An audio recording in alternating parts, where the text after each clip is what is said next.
Un cours en miracle, version intégrale, 21, chapitre 3.4.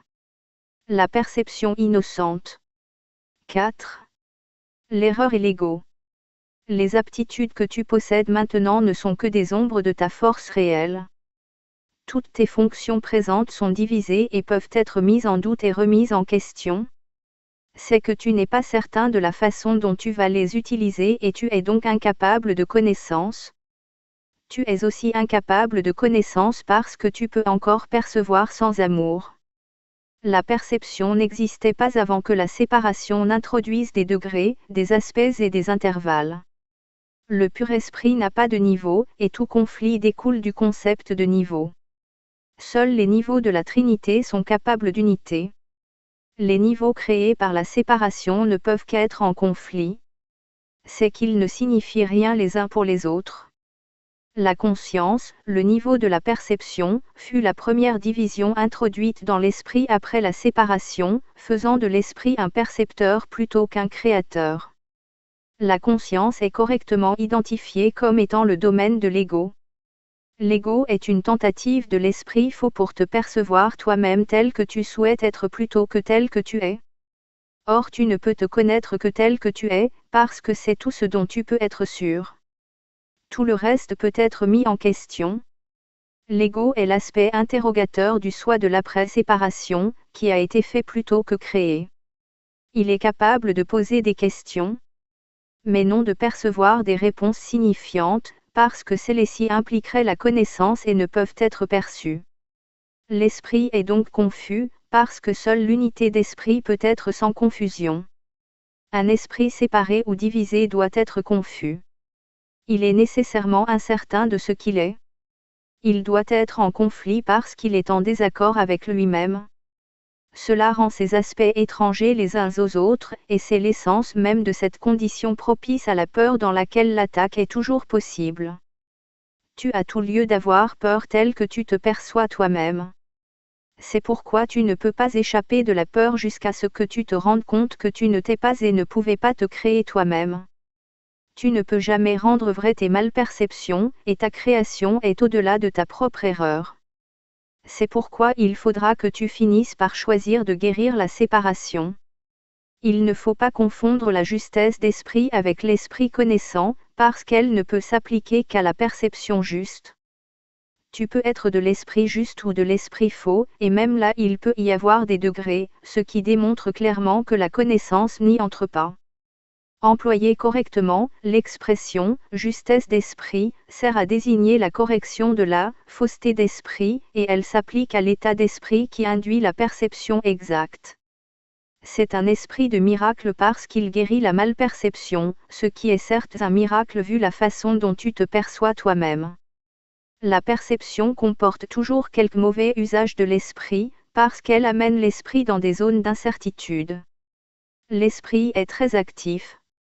Quand il choisit d'être séparé, il choisit de percevoir. Jusque-là, sa seule volonté est de connaître. Après, il ne peut que faire des choix ambigus, et la seule voie qui mène hors de l'ambiguïté est la perception claire. L'esprit ne retourne à la fonction qui lui est propre que lorsqu'il a pour volonté de connaître. Cela le met au service du pur esprit, où la perception est changée.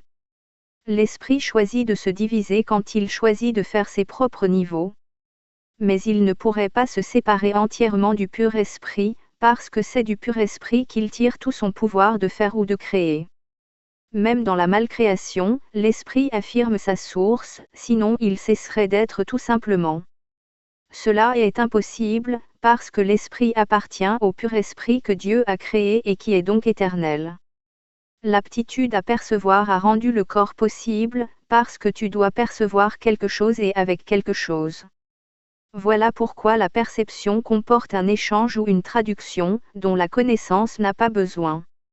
La fonction interprétative de la perception, une forme distordue de la création, te permet alors de penser que tu es ton corps, interprétation par laquelle tu tentes d'échapper du conflit que tu as induit. Le pur esprit, qui connaît, ne saurait se concilier avec cette perte de pouvoir, parce qu'il est incapable de ténèbres.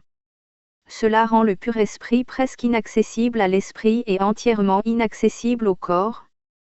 Par la suite, le pur esprit est perçu comme une menace, parce que la lumière abolit les ténèbres en te montrant simplement qu'elles ne sont pas là. C'est ainsi que la vérité vaincra toujours l'erreur. Cela ne peut pas être un processus actif de correction parce que, comme je l'ai déjà souligné, la connaissance ne fait rien. Elle peut être perçue comme un agresseur, mais elle ne peut pas attaquer. Ce que tu perçois comme une attaque de sa part, c'est ta propre vague reconnaissance de ce que tu peux toujours te souvenir de la connaissance, puisqu'elle n'a jamais été détruite. Dieu et ses créations restent en toute sûreté et connaissent donc qu'il n'existe aucune malcréation.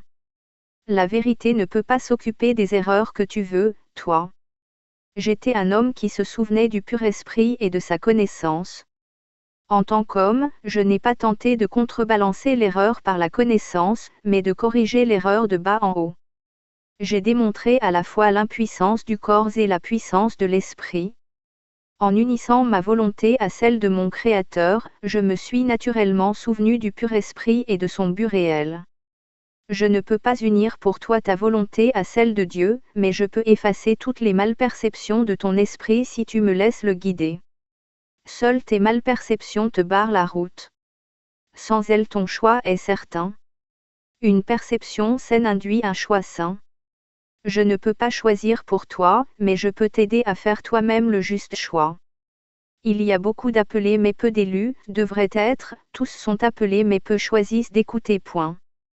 Par conséquent, ils ne font pas le juste choix. Les élus sont simplement ceux qui font le juste choix plus tôt. Les esprits justes peuvent faire cela maintenant et ils trouveront du repos pour leurs âmes. Dieu te connaît seulement dans la paix, et cela est ta réalité.